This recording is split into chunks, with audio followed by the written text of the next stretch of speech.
অনেকে আছে দেখবেন জানলা একটা খোলা থাকলে উকি মারে। আলহামদুলিল্লাহ ফেনীতে এগুলো নাই।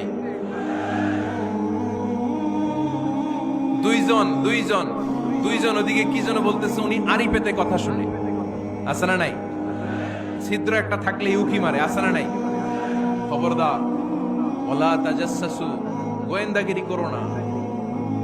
কখনো কোনোদিন কারো পারমিশন ছাড়া মোবাইলের গ্যালারি চেক করবেন না। কখনো কারো পারমিশন ছাড়া তার ফেসবুকের মেসেঞ্জারে কে কার সাথে চ্যাটিং করেছে এটা করা যাবে না। কখনো কারো পারমিশন ছাড়া তার মেইলের ইনবক্স খুলে দেখা যাবে না। কখনো কারো পারমিশন ছাড়া কারো ব্যক্তিগত চিঠি পড়া যাবে না। দিস ইজ ইসলাম। এটাই ইসলাম। আমরা ইসলামরে শুধু নামাজ আর রোজা আর জিকির আর এই দাড়ির মধ্যে সীমাবদ্ধ করেছি। প্রত্যেকের একটা প্রাইভেসি আছে না নাই? Everyone has privacy and no one should interfere in his privacy or in her privacy. প্রত্যেকের একটা প্রাইভেসি আছে না নাই? মানুষ ছোট হলেও তার একটা সম্মান আছে না নাই? এজন্য ছোট্ট বাচ্চাদেরকে কখনো প্যান্ট খুলতে বলবেন না। অনেকে বলে, আরে ছোট মানুষ, খোল খোল, আরে তুই খোল, এই খোল খোল খোল তো। আছে না নাই? ওরও প্রেস্টিজ আছে, ওরও সম্মান আছে। খবরদার, everyone has a personal space and no one should interfere someone's personal space. কারো পার্সোনাল স্পেসে যেন আমরা নাক না গলাই। অনেকের বদ স্বভাব ফ্যামিলি ম্যাটার নিয়ে, প্রাইভেট ম্যাটার নিয়ে কথা বলে। ভাই, কি চাকরি করে? সরকারি না বেসরকারি? সরকারি। বেতন কত? ওনার বেতন কত? এটা দিয়ে আপনার কি লাভ? ঠিক না? মানুষ এটা দেখলে, ভাই বয়স কত, ভাই বেতন কত? ফার্স্ট ইমপ্রেশনে, ফার্স্ট যখন আপনি কারোর সাথে দেখা করবেন, বেতন কত, বয়স কত, এগুলো জিজ্ঞেস করা যাবে? কেউ যখন কারো ঘনিষ্ঠ হয়, বন্ধুতে রূপান্তরিত হয়, তখন এই কথাগুলো। কিন্তু শুরুতেই প্রাইভেট ম্যাটার নিয়ে, পার্সোনাল ম্যাটার নিয়ে খোঁচাখুচি করা যাবে। লা তাজাসসু, গোয়েন্দাগিরি করো না। গোয়েন্দাগিরি করাকে হারাম ঘোষণা করেছে কে? আব্বা আম্মা আদর করে কত সুন্দর নাম রেখেছে, আবু বকর, ওরে সবাই ডাকে বকইরা। কপাল পোড়া। আব্বা আম্মা নাম রেখেছে আবু ওয়াক্কাস, ওরে ডাকে আক্কাইচা। কত সুন্দর নাম আমার আল্লাহর নামের সাথে মিলিয়ে আব্দুল কুদ্দুস নাম রেখেছে, ওরে ডাকে কুদ্দুচ্চা। আছে না নাই? কবিরা গুনাহ করেছেন আপনি, কবিরা গুনাহ। It's not a simple deal. এটা সাধারণ কোনো ব্যাপার না, এগুলো সবগুলো কবিরা গুনাহ। কোনোদিন কাউকে ঠাট্টা বিদ্রুপ করে কিছু বলবো না। কখনো অন্যের দোষ খুঁজবো না। কারো নাম বিকৃত করে কোনোদিন কারো মনে কষ্ট দিব না। ঠিক কি না? এরপরে আল্লাহ বললেন, ইয়া আইয়ুহাল্লাযীনা আমানু ইজতানিবু কাসীরাম মিনায-যন্নি ইন্না বা'দায-যন্নি ইসম। অবিশ্বাসীরা খবরদার, অনুমান আন্দাজ নির্ভর কোনো কথা বলবে না। যেটা বলবে নিশ্চিত হয়ে বলবে। কার কথা? অনুমান নির্ভর কোনো কথা, আন্দাজ নির্ভর কোনো কথা কোনো মুমিন বলতে পারে? আমার কথা বোঝা যায়? হ্যাঁ, ফেনীবাসী, কথা বোঝা যায়? ফেনী না হেনি? হ্যাঁ, আর বাড়ি হেনি, আইসাই রেণি রেণি। আপনারা কি ডাকেন, ফেনী না হেনি? ফেনী। মাশাআল্লাহ, মাশাআল্লাহ, খুব সচেতন ফেনীবাসী। দেখছেন আপনাদের জেলা নিয়ে কিছু বললে খারাপ লাগে না? লাগে তো। নোয়াখালী করে গালি দিয়েন না, চিটাঙ্গারে গালি দিয়েন না, কুমিল্লাবাসীদেরকে গালি দিয়েন না। আমার 64 জেলায় সুজলা সুফলা শস্য শ্যামলা। ঠিক কি না? 64 জেলা নিয়ে আমার এই বাংলাদেশ। প্রত্যেক জেলায় আমাদের সৌন্দর্য আছে না নাই? এক এক জেলার ভাষার সাথে আরেক জেলার ভাষার কোনো মিল। সিলেটে ছিল আমার গতকাল মাহফিল। আমি জিজ্ঞেস করছি, ভাই সাহেব খিতা হররা, আপনারা বালা আসুননি? তো মহা খুশি, কারণ ওদের ভাষায় কথা বলেছে। ওরা ওদের ভাষাটারে বড্ড ভালোবাসে।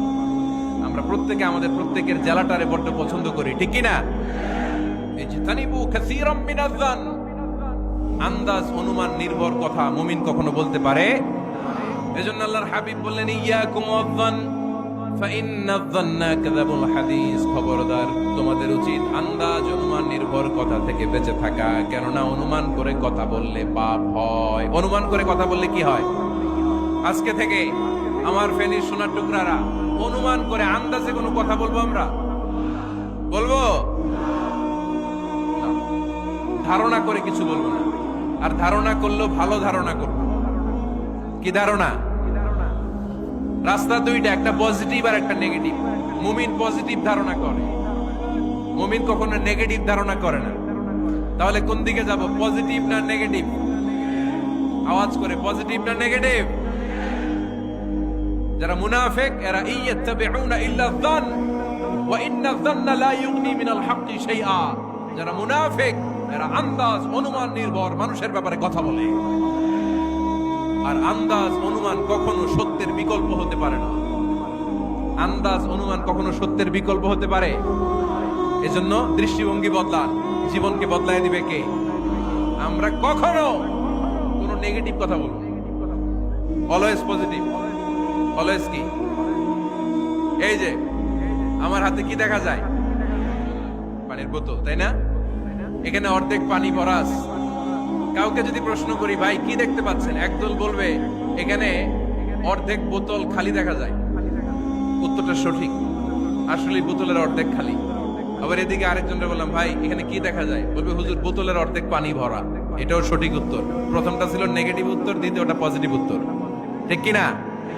যারা সবসময় নেগেটিভ চিন্তা করে এরা খালি জায়গাটা দেখছে যে পানি নাই, আর যারা সবসময় পজিটিভ চিন্তা করে এরা পানি যে ভর্তি অর্ধেক ওইটা দেখছে। আমরা নেগেটিভের দিকে যাব না। মুসলমান থাকবে সব সময় always positive, come back positive, not go back negative. চিল্লায় বলতে হবে ঠিক কিনা?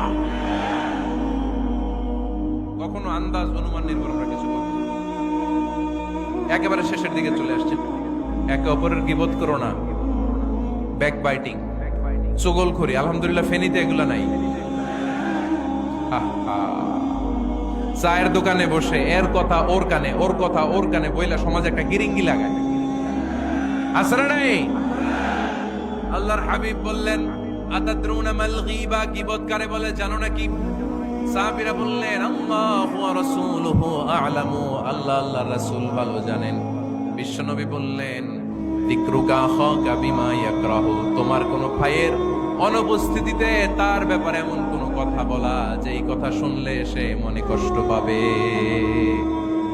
গীবত কারে বলে বুঝছেন? আপনার ভাইয়ের অনুপস্থিতিতে আপনার ভাইয়ের ব্যাপারে এমন কোন কথা বললেন যেটা শুনলে সে মনে কষ্ট পাবে। এক সাহাবী বললেন, আফারাআইতা ইন কানা ফি আখি মা আকুল, নবী আমি আমার ভাইয়ের ব্যাপারে যেটা বলছি এটা যদি সত্যিই হয়, তার মধ্যে যদি আসলেই এই সমস্যা থাকে, তাইলে? আল্লাহর হাবিব বললেন, আরে তাইলেই তো গীবত। আর যদি তোমার ভাইয়ের মধ্যে এই দোষ না থাকে, বানায়ে বলো, তাহলে এটা গীবত না, গীবতের চেয়ে ভয়ঙ্কর। ফাকাদ বাহাতাহু, এটার নাম বহতান আর মিথ্যা অপবাদ। চিল্লায় বলেন ঠিক কিনা? কোন মুমিন গীবত করতে পারে? গীবত করার বিবৃত ভাইয়ের পচা গোশত খাওয়ার সময় কোন মুমিন কখনো গীবত করতে পারে? এখন হালাল পন্থায় গীবত চলে আমাদের দেশে।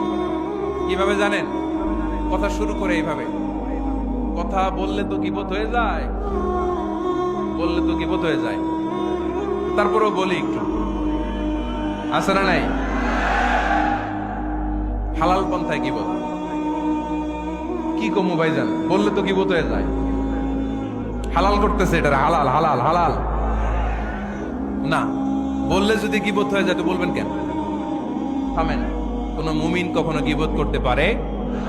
মেরাজের রাতে আল্লাহর হাবিব সাল্লাল্লাহু আলাইহি ওয়াসাল্লাম দেখলেন কিছু লোক লাহুম আযফারুন মিন নুহাস, তামার আগুন দিয়ে নখ বানানো, নখর ধারালো, ইয়াখদাশুনা বিহি উজুহাহুম ওয়া সুদুরাহুম, তারা তাদের নখ দিয়ে জাহান্নামে নিজের গালের গোশতগুলো, বুকের গোশতগুলো ছিঁড়ে ছিঁড়ে খাচ্ছে।